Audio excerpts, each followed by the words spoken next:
నిజం చెప్పమంటే నాకిష్టం నువ్వంటే, నాతో నీవు ఉంటే ఆనందం నా వెంటే.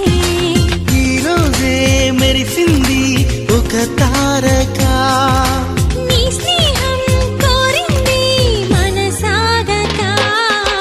హోయ్ హోయ్ హోయ్ హోయ్ హోయ్ హోయ్ హోయ్ హోయ్ హోయ్ హోయ్ హోయ్ హోయ్ హోయ్. మళ్ళీ మళ్ళీ రాదు మన కోసం